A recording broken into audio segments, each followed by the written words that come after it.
John Brittas M P ഇവിടെ ഇവിടെ ഈ ദിവസങ്ങളിൽ നമ്മൾ യുദ്ധം ആഗ്രഹിക്കരുത്, നമ്മൾ വാർമോങ്കറിങ് നടത്തരുത്, നമ്മൾ യുദ്ധത്തിനെതിരാണ്, അല്ലെങ്കിൽ മാധ്യമപ്രവർത്തകരൊക്കെ യുദ്ധത്തിന് വേണ്ടി കൊതിക്കുന്നവരാണ് തുടങ്ങിയ രീതിയിലുള്ള ഒരുപാട് സാഹിത്യമൊക്കെ വരുന്നുണ്ട്. നമ്മൾ ആരും ഇവിടെ യുദ്ധത്തിന് ആഗ്രഹിക്കുകയോ യുദ്ധം വേണമെന്ന് പറയുകയോ ഒന്നും ചെയ്യുന്നില്ല. ജോൺ ബ്രിട്ടാസ് നോക്കൂ, നമ്മുടെ അയൽക്കാരൻ ഏത് രീതിയിൽ പെരുമാറുന്നു നോക്കൂ. ഇന്നലെ നമ്മുടെ ബൽറാം ഈ മേഖലകളിലൊക്കെ പോയതാണ്. ഈ ഷെല്ലാക്രമണത്തിൽ കൊന്നുതള്ളിയ പാവം സാധുക്കൾ കുട്ടിപ്പ് ഇന്ന് 2 കുട്ടികളുടെ കാര്യം പറയുന്ന വാർത്താ സമ്മേളനത്തിൽ കേണൽ ഖുറേഷിയും വിംഗ് കമാൻഡർ വ്യോമിക സിംഗും ഒരുപാട് വീടുകളൊക്കെ തകർത്ത് തരിപ്പണമായി കളഞ്ഞു എന്ന് പറഞ്ഞാൽ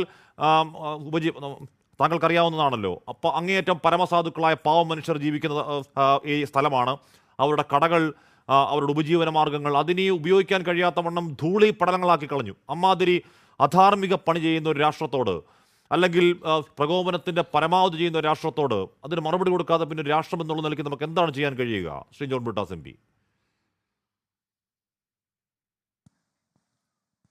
സംഘർഷം മൂർച്ഛിപ്പിക്കരുത് എന്നുള്ള വ്യക്തമായ നിലപാടുമായിട്ടാണ് ഇന്ത്യ സർക്കാർ അല്ലെങ്കിൽ ഇന്ത്യയുടെ സേനാദളങ്ങൾ മുമ്പോട്ട് പോകുന്നത്. അതേസമയം നേരത്തെ ഇവിടെ സൂചിപ്പിച്ചതുപോലെ അത്യന്തം പ്രകോപിതപരമായിട്ടുള്ള നിലപാടുകളാണ് പാകിസ്ഥാൻ്റെ ഭാഗത്തുനിന്നുണ്ടാകുന്നത്. ഇന്ന് പുലർച്ചെ വരെ തുടർച്ചയായിട്ടുള്ള ഷെല്ലാക്രമണങ്ങൾ നമ്മുടെ അതിർത്തി ഗ്രാമങ്ങളിൽ നിന്ന് ആൾക്കാരെ കുടിയൊഴിപ്പിക്കുകയാണ്, പലരും പലായനം ചെയ്യുകയാണ്. ഇപ്പോൾ എനിക്ക് തന്നെ നമ്മുടെ ഈ പഞ്ചാബിലേക്കുള്ള ബഠിണ്ഡ കേന്ദ്ര സർവകലാശാല ഉൾപ്പെടെയുള്ള സ്ഥലങ്ങളിൽ നിന്ന് മലയാളി വിദ്യാർത്ഥികൾ ബന്ധപ്പെടുന്നുണ്ട്.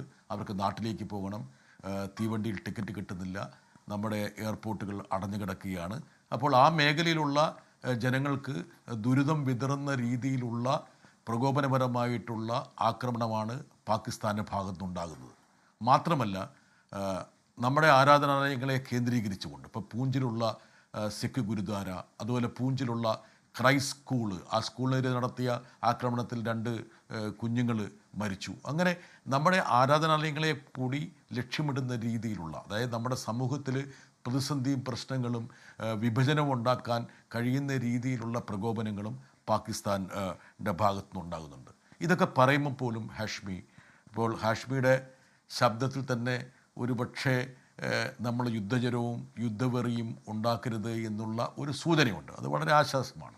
കേന്ദ്ര സർക്കാർ തന്നെ, എനിക്കറിയാവുന്നതാണ്, വാർത്താ പ്രക്ഷേപണ വകുപ്പ് ചാനലുകൾക്കും സ്ഥാപനങ്ങൾക്കും മാധ്യമങ്ങൾക്കെല്ലാം അഡ്വൈസറി നൽകിയിട്ടുണ്ട്. അതായത് ഒരു തരത്തിലും പ്രകോപനം സൃഷ്ടിക്കുന്ന രീതിയിലുള്ള വാർത്തകൾ നൽകരുത്, ഫേക്ക് ന്യൂസ് നൽകരുത്, തത്സമയ റിപ്പോർട്ടിങ്ങിൻ്റെ പേരിൽ ഇല്ലാത്ത കാര്യങ്ങൾ പറയരുത്, അങ്ങനെ ഒരുപാട് നിർദ്ദേശങ്ങൾ നൽകുന്നുണ്ട്.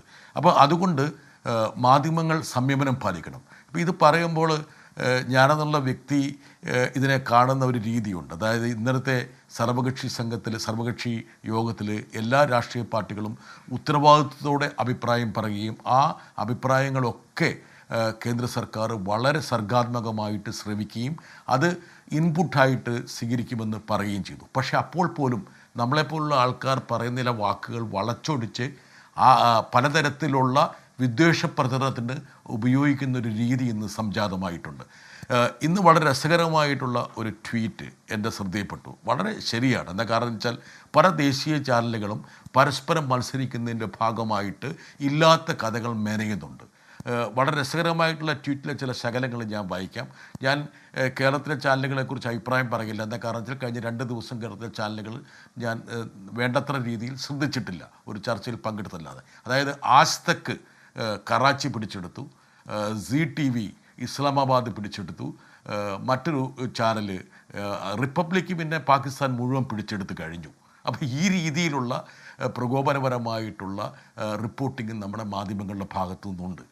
പിന്നെ യുദ്ധമെന്തോ അനിവാര്യമാണെന്നുള്ള പ്രതീതി സൃഷ്ടിച്ചുകൊണ്ട് യുദ്ധം ജനങ്ങൾക്കെന്തോ വലിയ നേട്ടമുണ്ടാക്കി കൊടുക്കുമെന്നുള്ള ഒരു സൂചന പകരുന്ന രീതിയിലുള്ള ഒരു റിപ്പോർട്ടേജും നമ്മുടെ മാധ്യമങ്ങളുടെ ഭാഗത്തു നിന്ന്, ഞാൻ എല്ലാ മാധ്യമങ്ങളെക്കുറിച്ച് പറയില്ല, ഒരു വിഭാഗം മാധ്യമങ്ങളുടെ ഭാഗത്തു നിന്ന് ഉണ്ടാകുന്നുണ്ട്.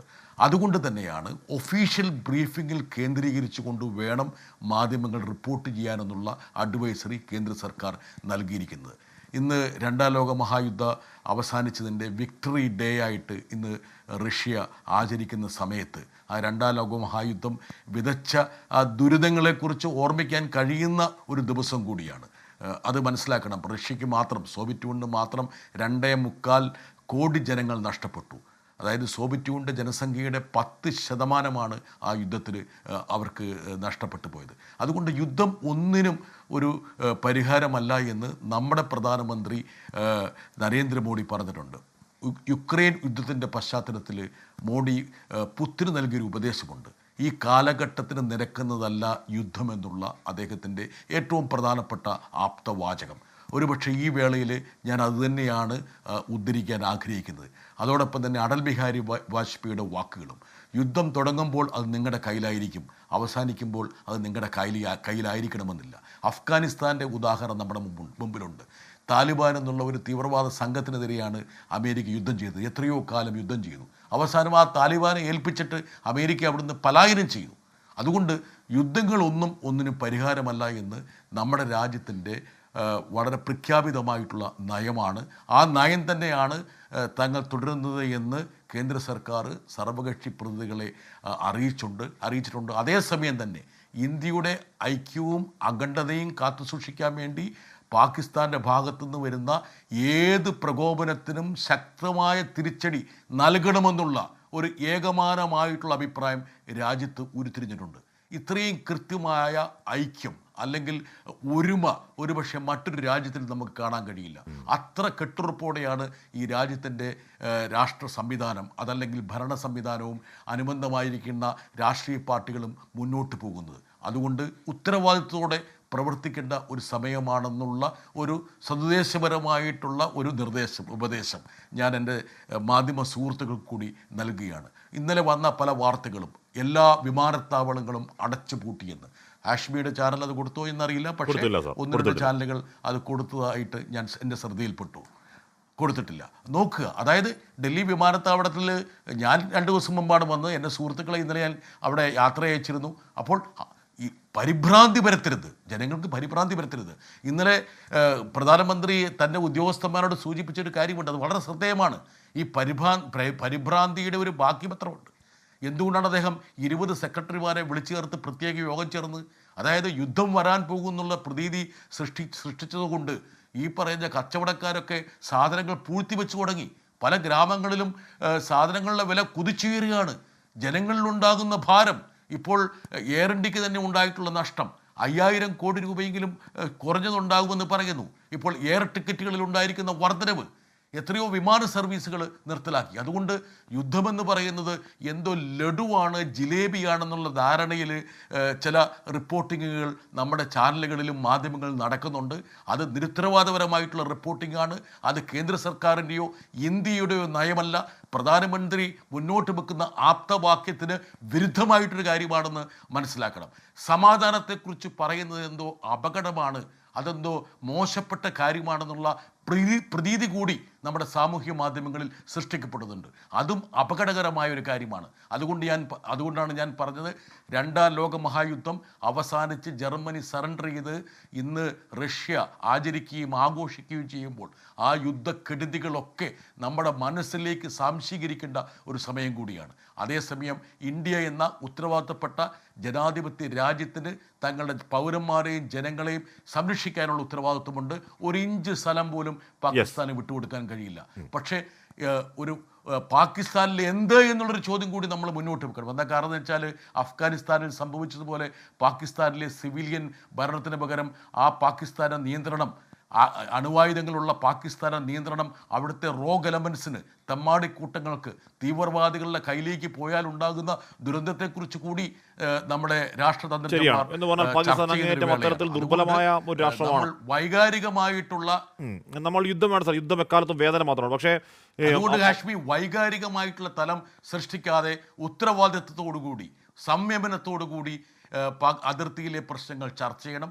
ആ ഒരു മാർഗമാണ് നമുക്ക് നിർദ്ദേശിച്ചിരിക്കുന്നത് കേന്ദ്ര സർക്കാർ. ആ ഉത്തരവാദിത്വം നിർവഹിക്കുന്നതിൻ്റെ ഭാഗമായിട്ടാണ് ഞാനും സർവകക്ഷി യോഗത്തിൽ പങ്കെടുത്തുകൊണ്ട് എൻ്റെ പാർട്ടിയുടെ അഭിപ്രായം പറഞ്ഞത്. അചഞ്ചലമായിട്ട് ഇന്ത്യ ഈ തീവ്രവാദത്തെ നേരിടും, തീവ്രവാദത്തെ പരാജയപ്പെടുത്തും. തീവ്രവാദത്തെ പരാജയപ്പെടുത്താനുള്ള എല്ലാ മാർഗങ്ങളും, നയതന്ത്ര മാർഗങ്ങൾ ഉൾപ്പെടെയുള്ള മാർഗങ്ങൾ നമ്മൾ അവലംബിക്കും.